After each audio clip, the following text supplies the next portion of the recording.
Mudah-mudahan hasil karya lukisan kamu bisa lebih bagus dari sebelumnya. Amin. Dan siapa tahu kedepannya kita jadi seorang pelukis yang handal.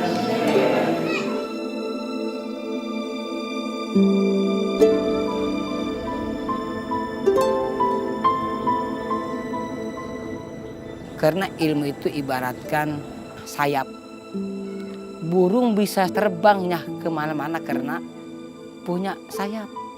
Manusia terbang kemanapun dengan ilmunya, selamat pun dengan ilmunya.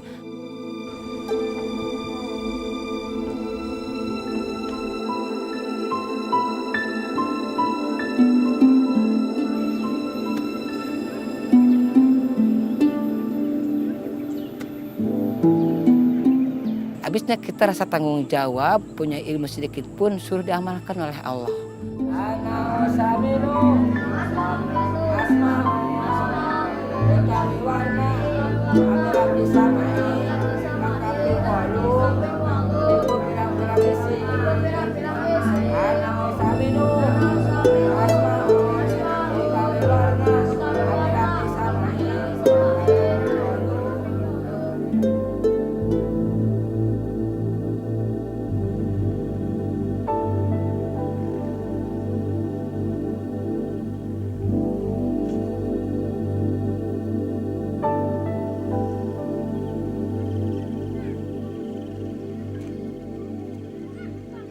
Karena saya ingin membahagiakan orang tua saya. Saya sebagai anak ingin sekali membahagiakan orang tua. Ya, saya mengembala kambing itu untuk kalau udah besar dijual dan uangnya untuk bekal saya sekolah. Karena saya ingin lebih tinggi pekerjaan dari orang tua saya petani, sebagai petani. Ingin lebih tinggi karena cita-cita saya masih panjang. Ingin menjadi kiai.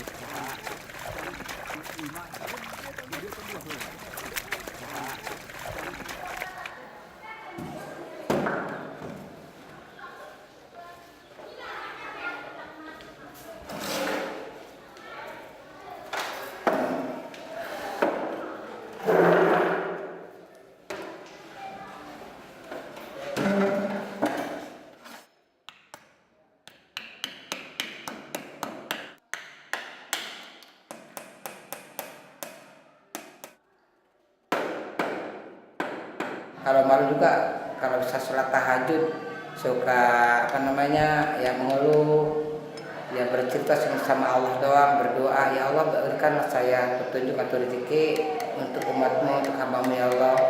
Sekarang saya butuhnya ya di antara kelas lokal yang butuh sekali itu bangku, baju seragam, dan alat-alat buku tulis.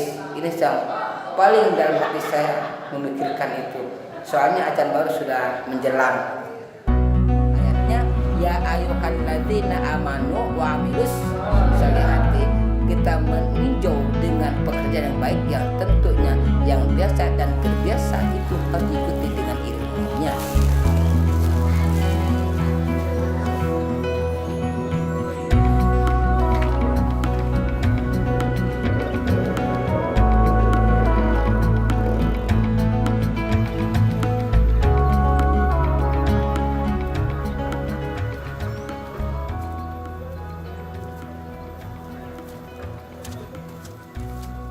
Aktivitas saya sehari-hari itu emang bertani, mulai dari ngaji, setelah ngaji ya ke sekolah baru tani.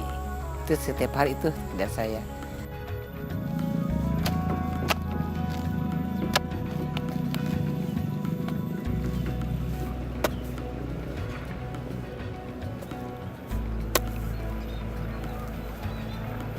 Pertama masuk pesantren itu saya pas lulus SD.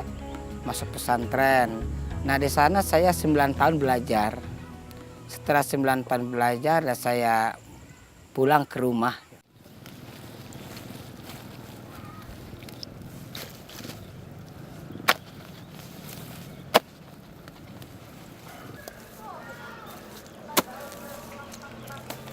Emang tadinya sih nggak saya bikin pesantren, karena saya tidak sanggup untuk mengajarkan ilmu saya yang telah dapat. Karena guru saya saking ikhlas ridhonya mungkin nggak tahu apa gitu rahasia guru. Kamu bagaimanapun harus mengamalkan ilmu kamu. Sehingga saya tidak sanggup, saya sampai kabur ke Tangerang, Pak. Saking kagak sanggup untuk mendirikan pesantren.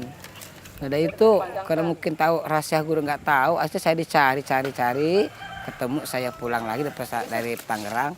Ya pulang ke rumah guru, lah itu sudah bikin pondok pesantren yang pertama dibentukan dari bambu sama bilik gitu. Atap semua guru derita, Pak. Kalian tahu nggak arti dari syahadat tauhid? Tahu nggak? Siapa yang tahu? Dibacanya nih, dibacanya. Sekarang ikutin ibu. Ikutin ibu. Asyhadu alla Asyhadu alla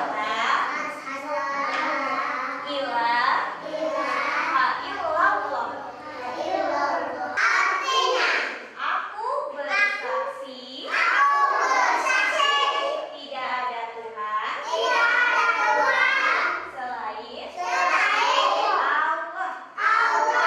Tujuan saya memang diantaranya ingin memanfaatkan ilmu, kedua ingin mensejahterakan, meramaikan kampung saya. Memang dari dulu seperti itu. Bagaimanapun kampung saya harus ramai dengan hasil ilmu saya. Ya karena mereka itu emang saking mungkin kebodohan mereka. Karena bodohannya mereka sehingga mementingkan pendidikan. Emang asalnya mungkin juga namanya kamu dunia yang ia kejar. Sudah melihat dunia. Cuma masa pendidikan dia masa bodoh aja untuk jenjang ke depannya. Jadi saya melihat memperhatikan subhanallah. Bagaimana nanti untuk ke depannya di kampung saya nggak ada orang yang pintar. Paling mudah dijajah orang-orang lain kalau sudah bodoh. Gitu. Kalau udah di masyarakat bodoh itu mudah dijajah orang lain. Wah saya berusaha gimana caranya ingin masyarakat saya berpintar di pendidikan.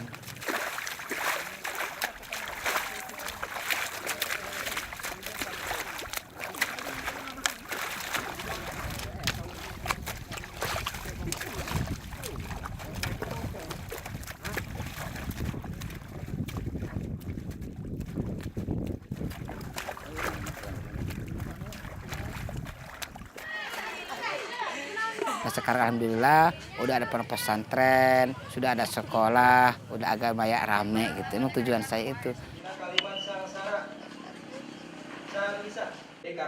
Yang gratis emang saya juga ada mimpi ya. Pernah saya gini awalnya gratis. Saya mendidik diniyah itu pertama emangnya.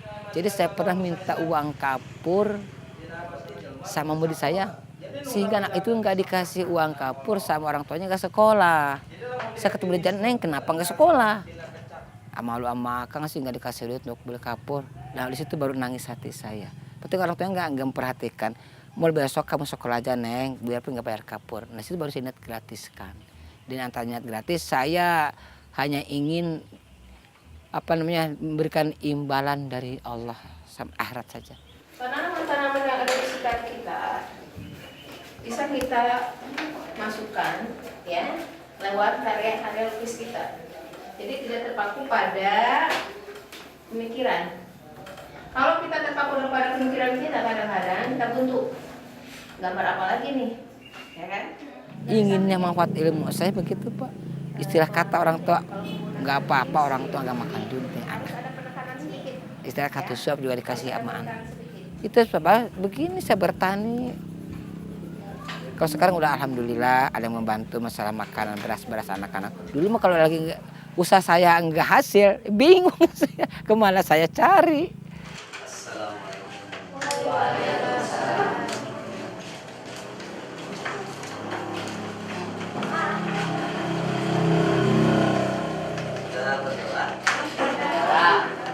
Himpunan adalah kumpulan benda atau betul, dari sanawiyah nginduk ke sekolah yang lain, kemudian disalafiahkan bentuk pondok pesantrennya, kemudian kita baru formalkan tahun ajaran 2012-2013. Ada madrasah ibtidaiyah, itu juga sama berbarengan kita ajukan, cuman kalau untuk MI tidak sampai ke provinsi Pak, cuma sampai di kabupaten aja. Sampai kabupaten udah dapat izin operasional, kebetulan berbarengan juga izin operasionalnya bareng kita terima dengan yang sanawiyahnya. Kalau MI kebetulan ada 38 orang, kemudian kalau untuk MTS ada 48 orang. Dari sekitar sini aja Pak, Kampung Cikadu, kemudian Basar di sini. Itu terus Lebak Haur masih termasuk Desa Gobang gitu.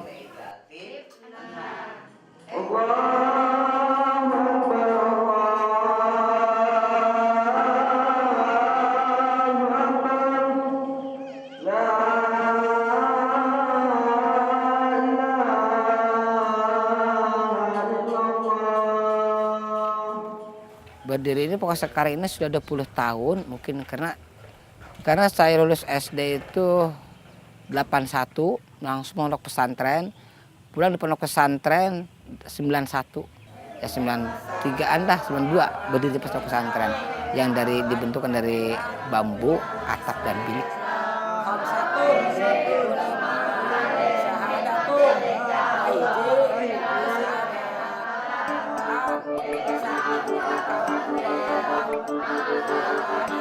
Wa rusulihi Rasul Allah wa bil yaumil akhir sarkalawan akhir poe akhir sarkalawan poe akhir wali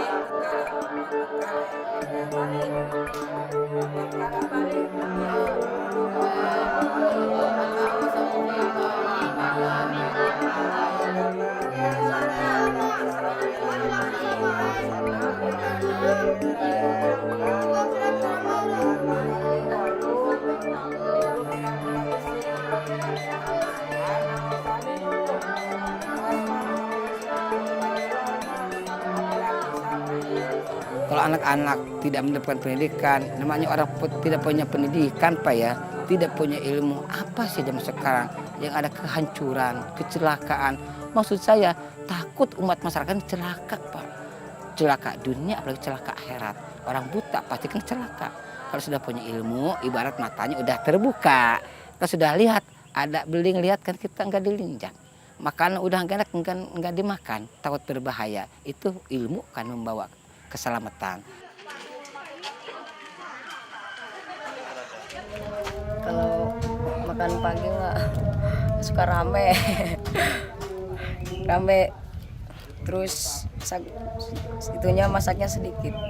Paling 10 liter untuk cewek dan lelaki juga.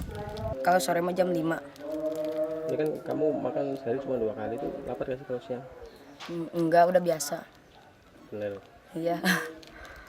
Soalnya kan berasnya itu terbatas gitu. Kadang-kadang mah bisa masak gitu. Kalau emang lagi-lagi benar lapar gitu, suka minta. Sekarang yang mukim itu terhitung tadi terbilang Bapak lihat kan, santri laki itu 40, perempuan 30. Terbatas, takut kekurangan makanan. Jadi karena saya emang dititipin amanah itu beras itu hanya 5 karung atau 6 karung sebulan. Kalau makannya 3 kali kita kehabisan bekal Pak.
ولا تجعلوا لله أندادا وأنتم تعلمون وإن كنتم في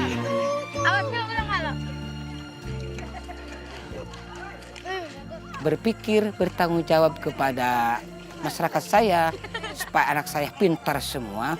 Saya sering baca ada bahasa the people of Indonesia must absolutely smart people within of country in the world. Kata bahasa Inggrisnya. orang-orang Indonesia diwajibkan harus belajar agar menjadi orang yang pintar seluruh kampung dan negara. Itu yang saya amalkan. Allah berfirman yang artinya tidak berpandang bulu, tidak berpandang suku. Suku apapun, bulu apapun, yang di sisi Allah yang adalah orang yang takwa.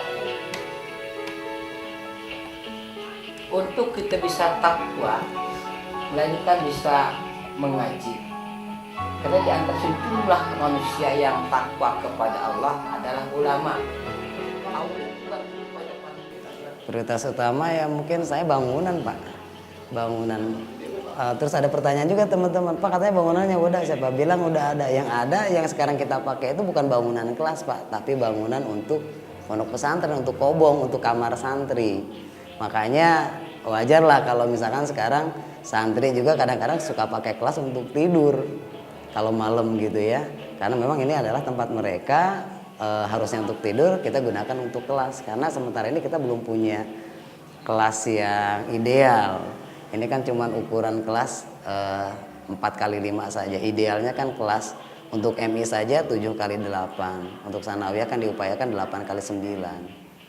Jadi emang asal ini dari pertama saya yang bikin kobong santri mengurang, saya mengadakan sekolahan. Emang itu udah hampir roboh. Pada kini hampir roboh, akhirnya alhamdulillah ada rezeki ujian dari Allah dekat, dari kirim dari Infomedia dan Basnas. Maka ini dukungan Basnas dan Infomedia.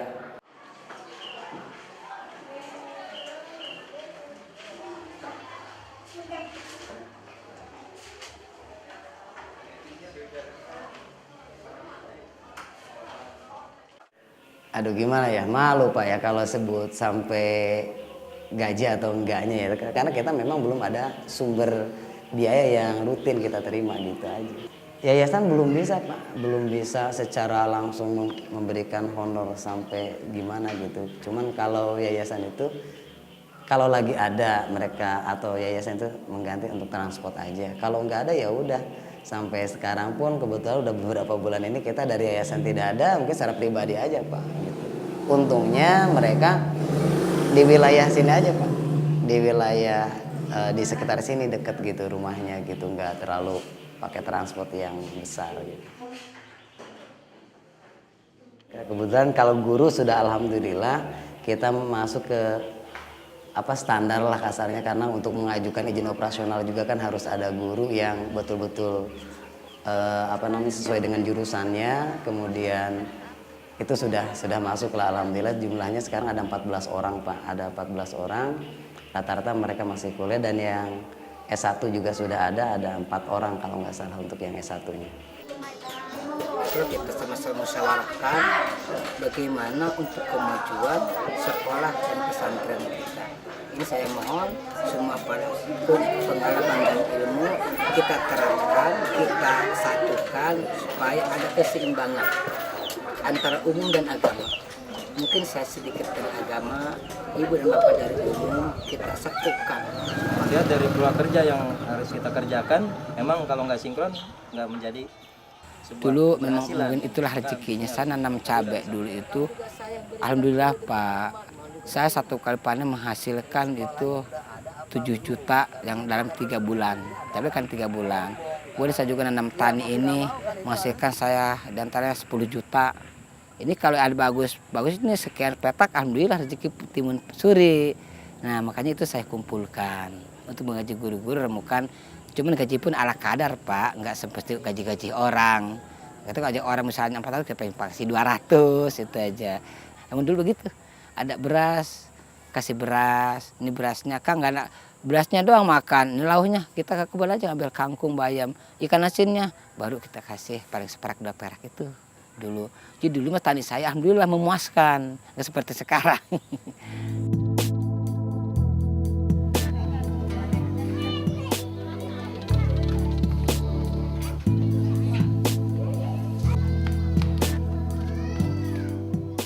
Jadi karena itu anaknya selalu kain muda. Ini emang mayoritas di sini. Ya justru itu tadi di masa bodoh kalau orang tuanya. Masa bodoh, nama poin-poinnya paling ke dapur-dapur juga. Jadi itu. Jadi emang tidak ada tidak peduli seorang orang tua kepada anak perempuan, masa bodoh. Sekarang saya rangkul dalam pendidikan anak muda perempuan. Jangan sampai dikata orang kampung perempuan ke dapur-dapur juga.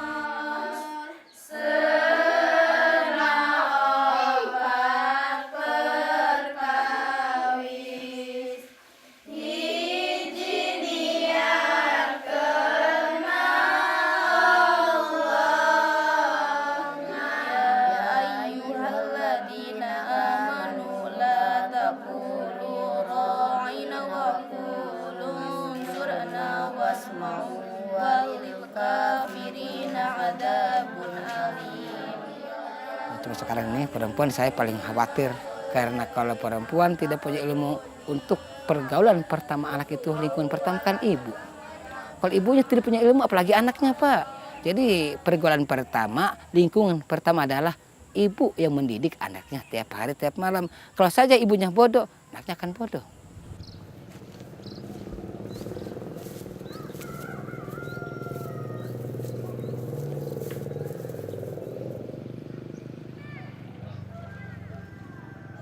Pak Deddy Soekardi aja untuk ekonomi, untuk pribadinya aja sulit gitu. Tapi dia masih mau berbagi dengan orang gitu. Sampai mengembangkan ilmu dari pondok pesantrennya. Sampai dia punya keinginan untuk mendirikan sekolah. Itu kan sesuatu atau cita-cita yang mulia. Kita yang ada di lingkungannya tahu. Salah dong kalau kita nggak bantu gitu.